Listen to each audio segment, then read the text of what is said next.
it's actually, you're saying shifting perspective, because often you see things from your perspective and your view and what you need to do. But when you're working with people and you're relying on them, it's about actually being able to take yourself out of your place or perspective and say, what does it feel like or look like to them? Welcome to a new season of Leadership Live podcast, where talented people become extraordinary leaders.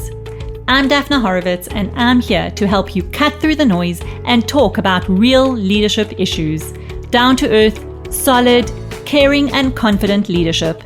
No theory, no pie in the sky, no frills or fluff. Because this is what the world needs most right now. For you to lead with confidence, clarity and impact, so that you can build a business that builds people, grows profit and makes a difference. Today's conversation with Maya Gershon takes you on a journey of her story of making the transition from being a talented top performer, a successful engineer working in R&D, to sales manager and then to CEO of Vade, an innovative startup. I was inspired by Maya's story when I first read an article about her on LinkedIn, and I reached out and asked her if she would share some of her stories and nuggets and learnings with us today. Thankfully, she said yes, and we're in for a treat. She shares the many lessons she learned on her journey, how to follow your passion by answering the question, what makes us happy from deep inside, that thing that brings us true and lasting joy. She shares how she worked on herself to become a leader because it didn't come naturally to her. In fact, she thought she was a great leader until she realized she was 100% task-focused and mission-driven, and that her people didn't even know her. They only knew her as a taskmaster. This caused her to stop and take stock of what she needs to change in order to understand what it means to be a leader of people and get results through others. We spoke about the balance of knowing what's going on, but not always micromanaging and being an overbearing boss.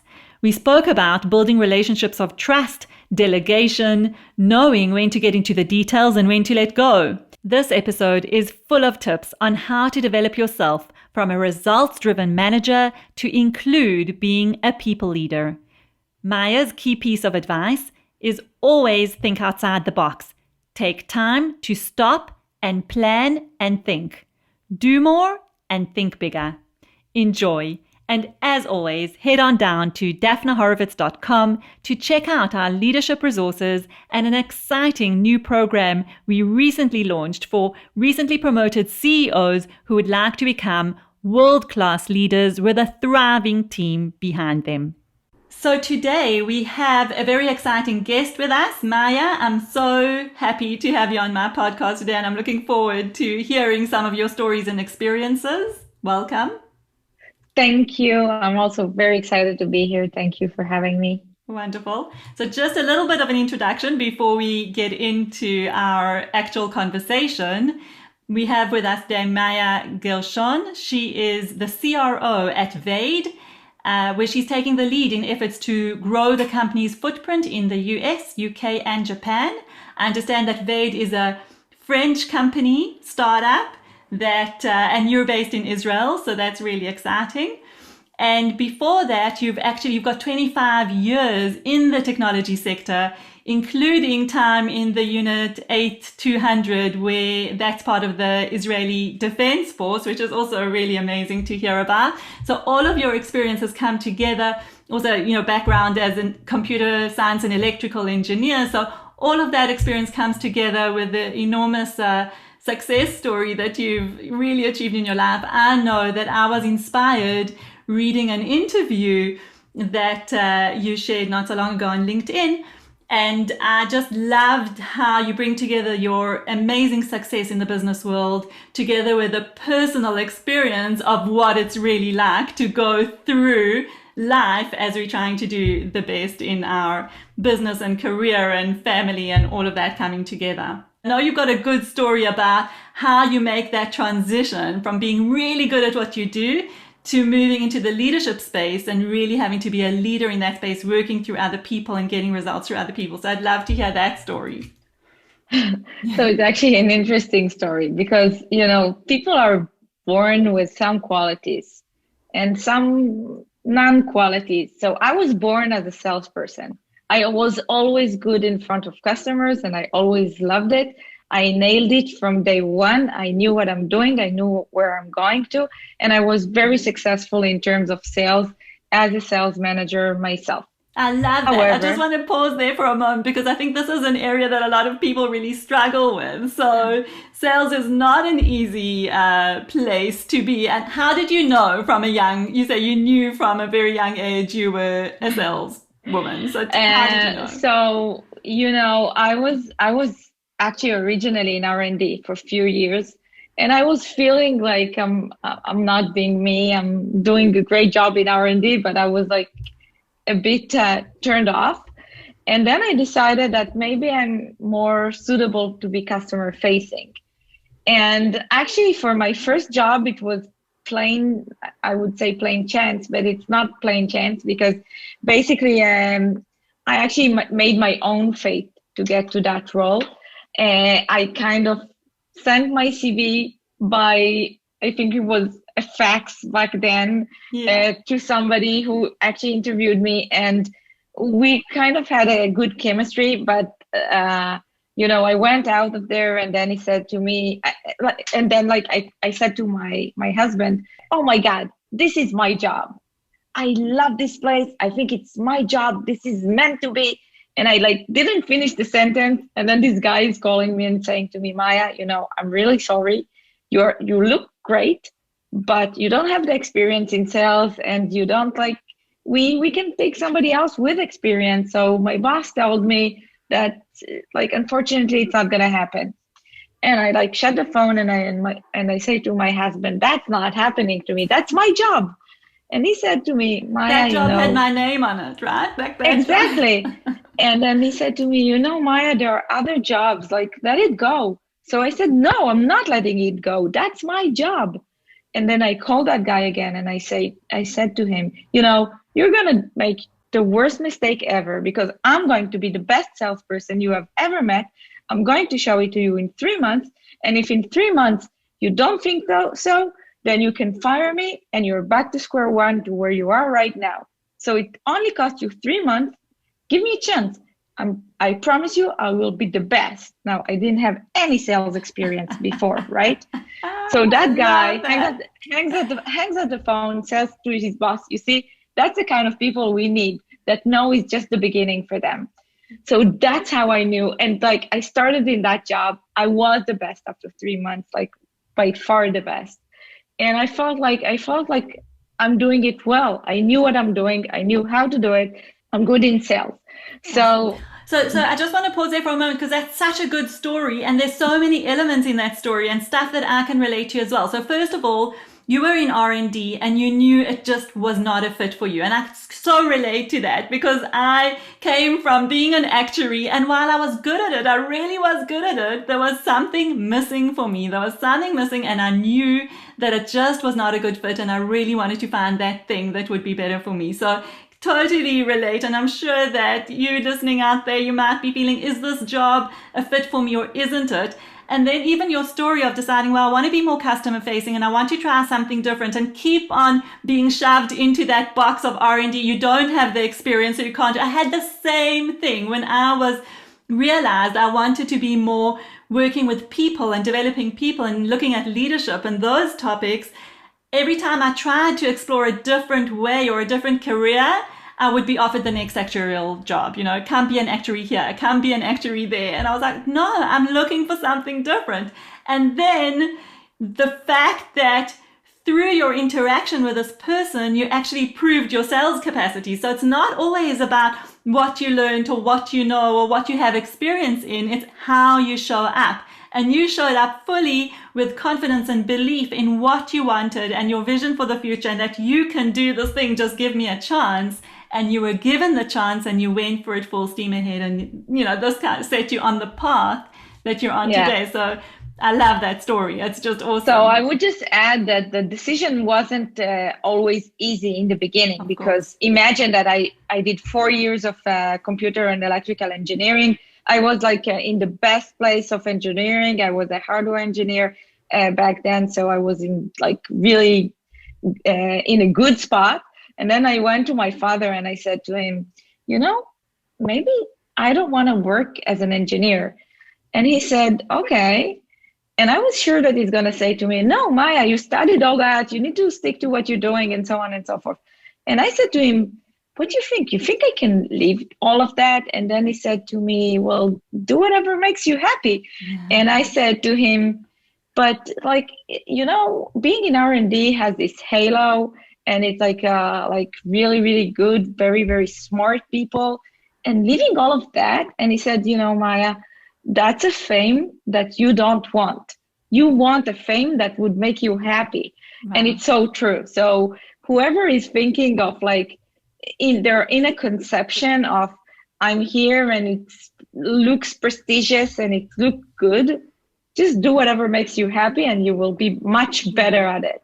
There is so much to that because it's really connecting with what you want, but on a deeper level than just what you want. Like you say, it's not that fame. And again, I'll take it back to my story as well of leaving being an actuary was a big thing because first of all, being an actuary had also this halo of, being smart and knowing what you're doing, being part of an elite group in an organization. Being a woman in that area, when I qualified, I was in South Africa, there were about 120 actuaries at the time, and only, I think, less than five were women. So there was a very big thing around, being an actuary was a big deal, and I wanted to walk away from that. But it's about what makes you happy beyond the achievement and the status and the looking good and whatever. It's actually, does this bring you joy? Is this connected to who you are inside? Exactly. 1 to 1. Amazing. Okay, so do you want to lead us into that other Yes. story you were going to tell us? So basically, I was born a good salesperson. I was born with this quality. However, I was not born as a manager, really not born as a Okay. manager. I was like, I started being a manager when I was fairly young. I had this like more on the mission oriented management style, very kind of more control, not control freak. I was never that, but I was like, we can say so.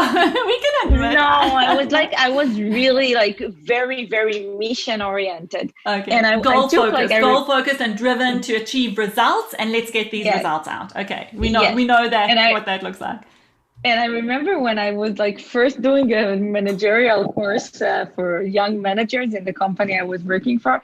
We did this like kind of table of what your capabilities, where you're good at, and you could be a very kind of goal oriented, mission oriented. You could be more on the entrepreneurial side. You could be more detailed driven, and you could be more people person. So Yeah. that's the four characteristic of a manager in Right. that course. And Mm-hmm. I was like plain mission oriented, like 100% mission oriented.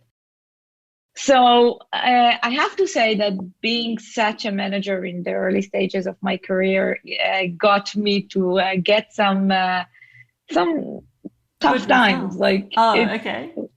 yeah, no, good results obviously, but also tough times. Like people didn't like me as much. People Okay. used to leave, and like I was Okay. more difficult. And that's not a fun experience for me, especially not a person that I'm like a likable person in my life. So it was like Yeah. very different than who I am. And I actually worked hard on myself to be nicer, to be more people oriented, to have more of a not being only mission critical and mission oriented, but to see the entire picture. And I can really say that right now, I feel like I really nailed that, because not only did I teach myself to be more people person in the work perspective, I'm a very people person in my outside life. But from the work perspective, I taught myself to be more people person. But I am also very, very detailed oriented, very, very hands-on and detailed oriented, and also very entrepreneurial. So I always try to think outside of the box as a manager. And I actually think that this, like when you're very young, you see one aspect of being a manager. If you want to grow yourself, you need to add to yourself more and more and more aspects. Yeah, I think what you're saying is so true. And I love the story because it's something that we see often. When you are driven and a top performer, you want to achieve results. There are results that have to be, achieved, done, performance. All of those things are critical to the success of the business, of the team, of whatever it is that you are involved in.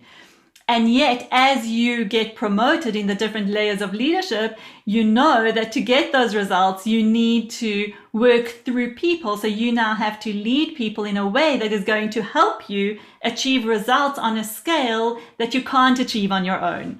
And Exactly. I often see that transition as a very, very difficult thing for people to do that are so mission driven, are so used to doing things a certain way, and are so good at their own area of expertise, and now they have to bring in more into leadership, which is not always something that comes naturally. So how did you know? Was it that course that you went on originally, or what was that moment of insight that made you realize you needed to expand your repertoire of skills as a leader? That's a great question.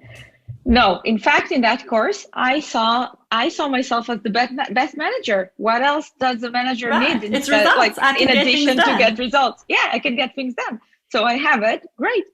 So no. So actually, I was mistaken, and there were some areas in my career that I was getting kind of disappointing points for myself that I understood that maybe I need to change. And I really understood that I need to change when once I was talking to one of my teams, and I was with multiple people, and I said, "Oh, I have to rush today because I'm going out with friends." So they said, "What? You're going out with friends? You have friends? You go out?" No way. And I said, "Oh my God, they don't know me. They didn't think you had any friends. That's terrible." Yes, they didn't think I go out. They didn't think I have friends. And I was like, oh my God, you guys don't know me at all. Like, you really don't understand me because I'm a very happy person. I do a lot of parties. I have tons of friends. So I'm actually very social. So I was like, of course. And then this was that's actually a tip for everybody. Use your personal life, share your personal life. They need to know you're a person. You have things that you have things you like, you have things you do, you have friends, you have a full life, you have kids, you have family. You're not just work. They only saw me as just work.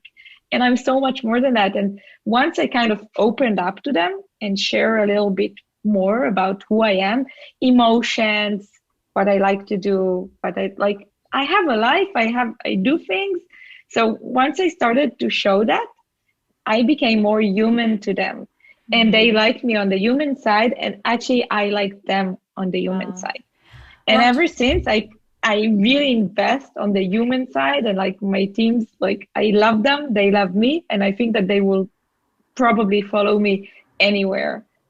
That is so important, what you've just said, because when you make that transition from being that mission-driven leader who is just focused on results and thinks they can move everything around to focus and get the results done, to being the kind of leader that understands that when you connect with your team, they will go further than anything to get things done for you, that's when you really go up a level in terms of your leadership and performance and results. Because to get people to really just show that kind of loyalty and commitment and ownership for their work, that is built on connection. It's built on human to human connection, seeing who you are as a human being, knowing more about you, seeing your vulnerabilities as well, where you're worried or where you're stressed or anxious, together with the wins and successes and celebrations. It's the whole picture of who you are as a person. And when you can really show that as a leader and create connections with your team in that way, your performance skyrockets as well. Exactly. So instead of being like a manager when I was like, I tried to be when I was younger, I really worked on myself hard to be a leader, to be somebody that they want to be. My They teams want to always follow, they come. want to be connected to, they want to be part of your mission. That's actually what Yes, happens. and my teams become really like the most engaged in the company, the ones that are working the hardest. They are arriving very early at in the morning, going late at night. They really want, they understand the mission. I never say like do it because I said so, never ever. I always explain why we do it, and like I make sure that the people understand why we do it. And I insist on that because when they understand, they share the same mission, and I need them to share the same mission, and I do the same. Yeah. I share the same mission with them. So I don't kind of I don't I would never say no, that's something I don't do. If like I love meeting with customers still, I love doing sales by myself still, so I'm very very hands on, and I love to do the work myself also. Obviously I don't step into anybody's work, but I still like, if I need to do something, I would do it, and I would do it gladly. So I'm hearing again so many things that are so valuable to just highlight in this conversation. One is really providing context, which is why are we doing what we're doing? What is our big vision? What are we working towards? And getting people excited about it so that they can get behind it and really give it their all. And you've also spoken about being involved enough so that you really know what's going on, but not over involved so that you're micromanaging. And I find that's also a very difficult place for leaders and managers to navigate. It's how much can I be involved and really also still do the things that I love to do, you know, because as you develop in leadership, you also have to hand over a lot of the stuff that you enjoy doing to your team. So Yeah. how do you maintain that balance between involvement, doing what you love, but not getting into the weeds and driving your team crazy by getting over involved and micromanaging them? And then you also Actually, spoke, yeah, do you want to go ahead? Actually, it's a key question, because I think that when you are a manager, you actually need to let go. You need to delegate, Yes, and you of need to course. be okay to delegate. Like you cannot do everything by yourself. You cannot manage 10 people directly at once. You need to build some kind of a structure, and you need to delegate. So the way I see it, first of all, I push a lot on, like I kind of raise my the manager that reports to me, and I kind of coach them and train them and so on, so that I can lean on them. Because if I cannot lean on them, I'm like ending up doing the work myself, and I Exactly. cannot do the work of tens of people, like 50, 70 people by myself. I cannot do that. So I have to trust my managers. Trust. So the way It's I key. trust and I Trust. delegate. Yes. Yes, and I delegate. So the way I see it is, first of all, whatever I don't need to do, I let other people do. I do only what I need to do, not what I want to do, what I need to do. Okay. So for example, there would not be a budget or quota assignment and so on that I would not see, because I'm very much in the details. But for example, if like one of my manager would ask me, "Do you want to see the weekly reports that my team is sending to me?" No, I don't want to. It's your problem. You manage the team the way you see fit. I trust you to manage the team. I don't need to see that. I just need to see the big picture, that it's working and everything is fine. So, and on the other hand, I said, like, I love to be very hands-on, because if they need me to talk to their customers, I know what to do, and I would do an amazing job at it, because I've been doing it for years and I have the experience and I love it. So they can use me to help them, but I would not say, "Oh, I want to meet with that Right. customer and just set it up." That's less my style, to be Yeah. honest. Yeah. That's beautiful because I use the analogy of the balcony and the dance floor. And as a leader, you need to often step out of the dance floor where the dancing is actually happening, and you only have a very a narrower perspective when you're on the dance floor. You can't get the sense of the full picture. So you need to step off the dance floor, go onto the balcony and watch and coordinate and see the patterns that evolve. But sometimes you also do need to get onto that dance floor. When people need your help and they need you to get stuck in, you need to get onto that dance floor and actually be in the dance for a few moments to help sort things out. But to be consciously aware of that balance between balcony, watching, coordinating, guiding, leading, and sometimes stepping onto the dance floor and helping out on that level as well.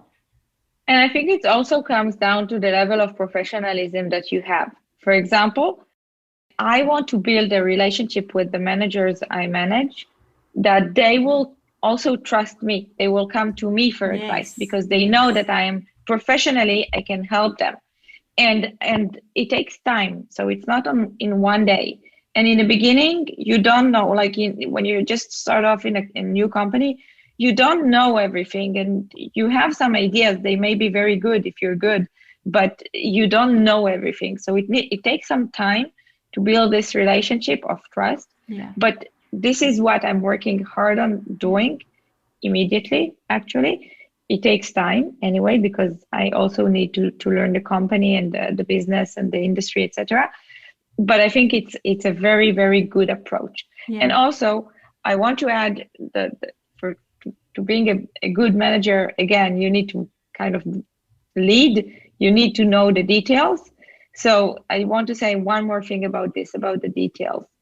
Bottom line, it's your responsibility. So when it comes to numbers, don't take it lightly. Get into the details because you can find mistakes. You can understand better the situation. Data is like the world to me. So you can find a lot of things that you can do more efficiently from the data. You can see the problems from the data. And also it makes you more professional. You sign your name on a lot of things when you're a manager. You need to check them. You need to understand what's going on. So that's the other aspect of being a good manager. And then the last one is think outside of the box. We are very executional in our life. We do things very on the executional level.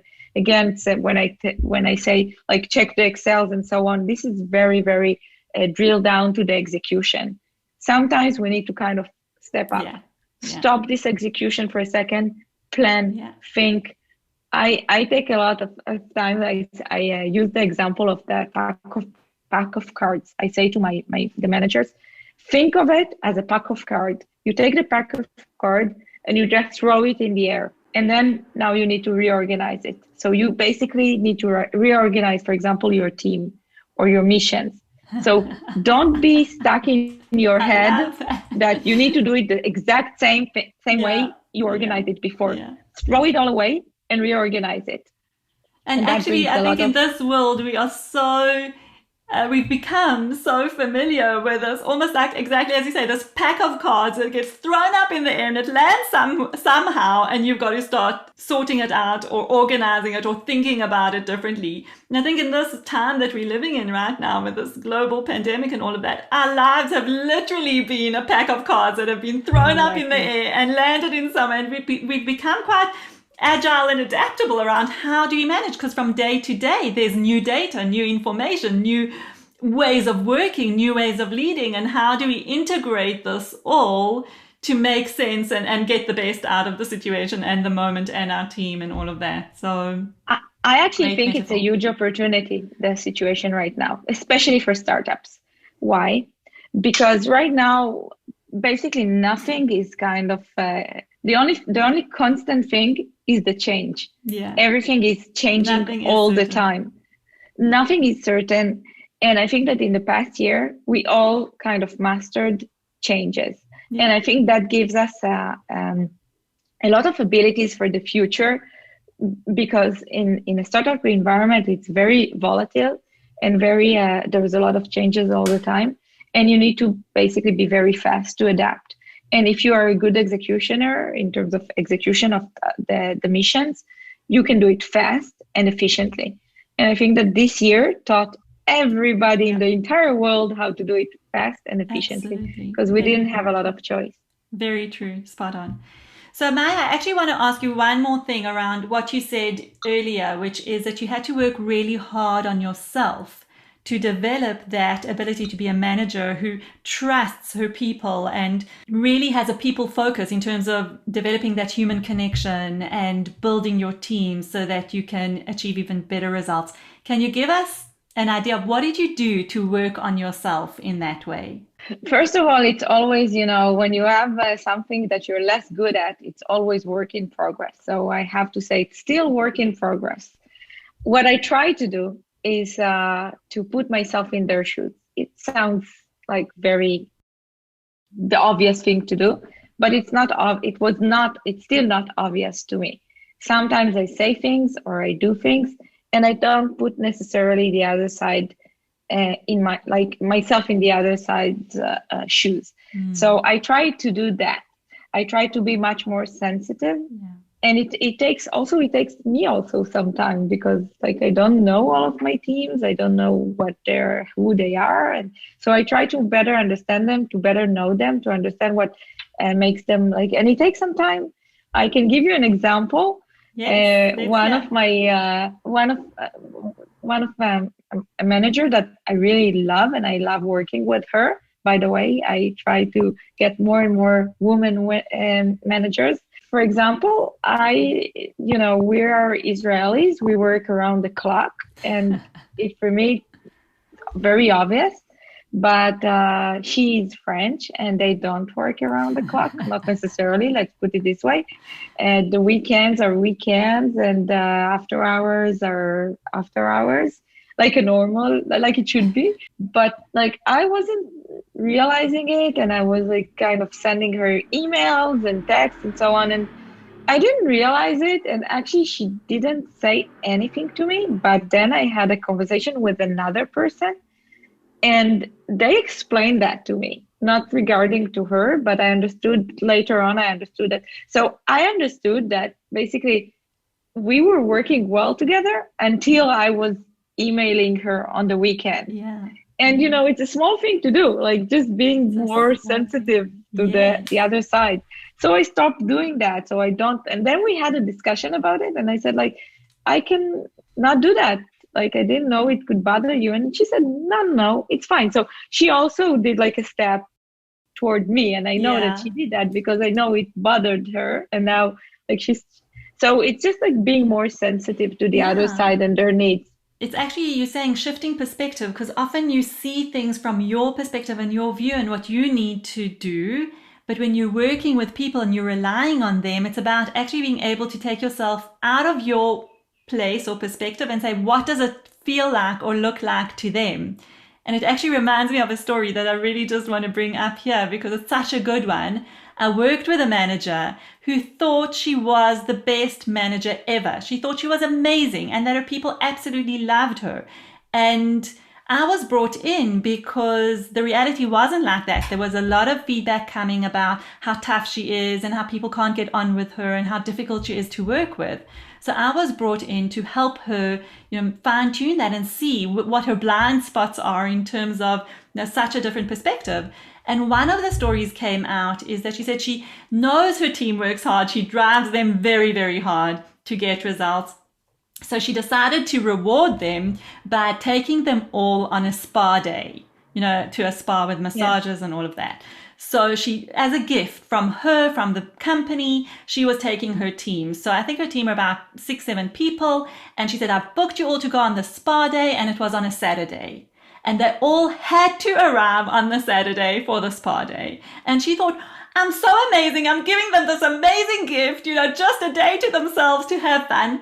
But she didn't ask them. Some of them had families. They had children. They didn't want to spend their Saturday, which is their family day, in a spa with their boss and their team. For them, great idea, but give them that opportunity during the week. Take time off work. Don't take time off my family, personal time to give me something that I didn't even ask for, even if it's a nice thing.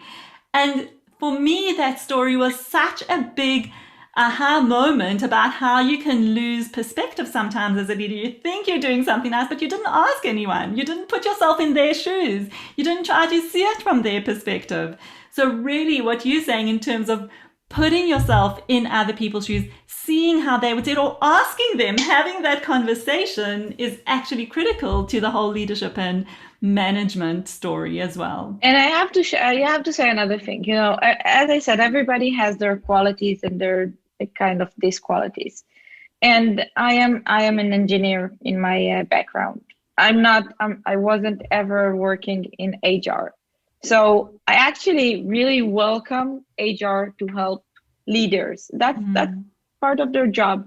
And I think that they should be I trust them when they're good. I really trust them. And I think that they should be working hand in hand with these types of managers that need some help to grow. Sometimes we don't see everything. Sometimes we make mistakes. We are human.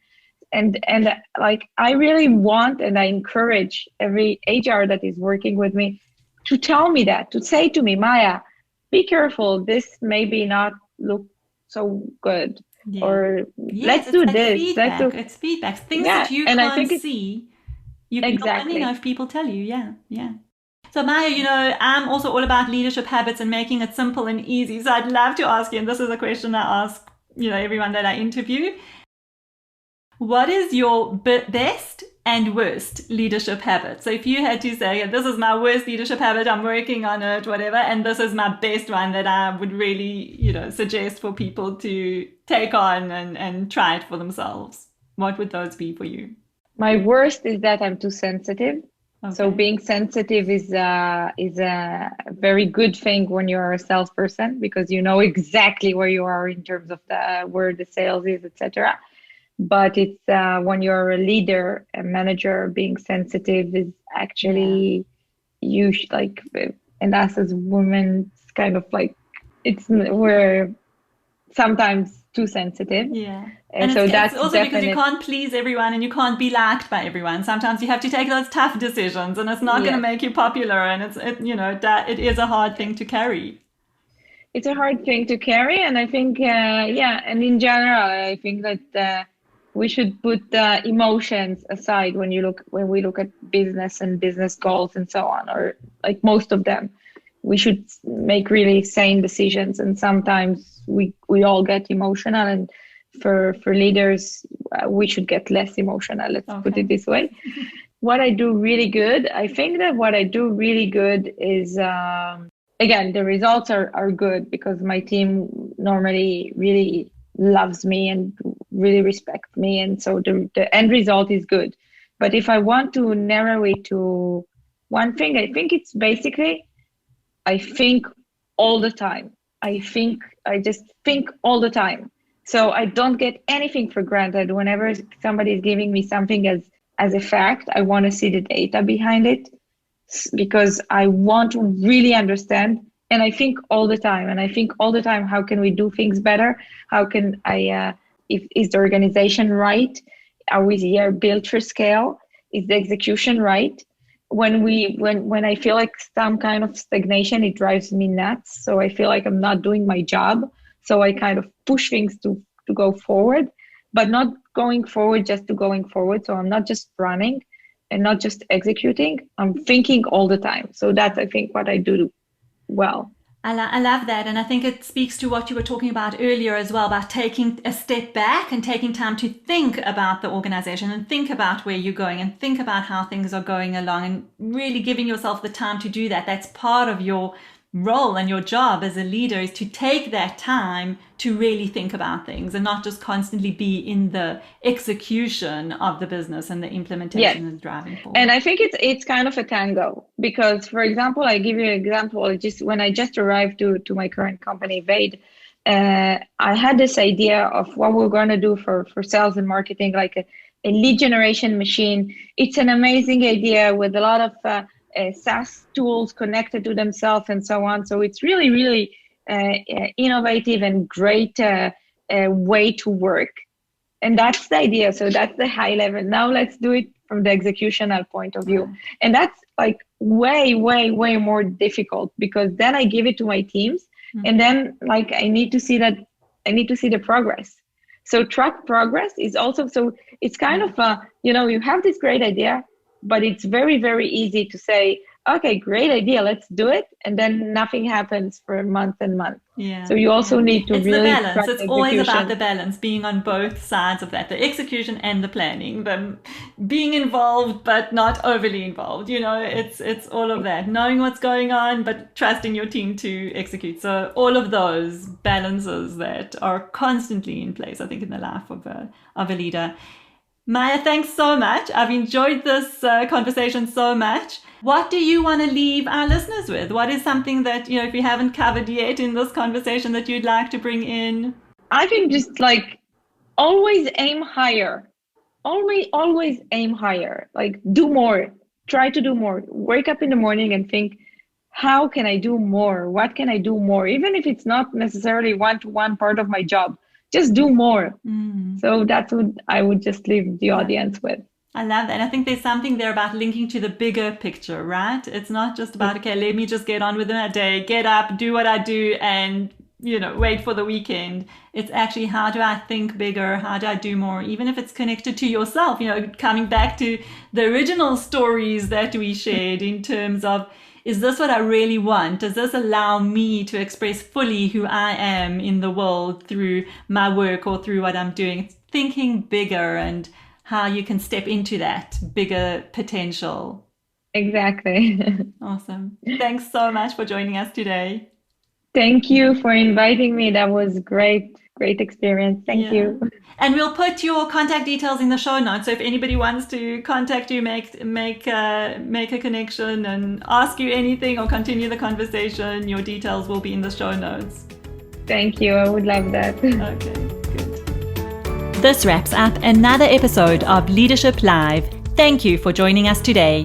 And now let's continue the conversation.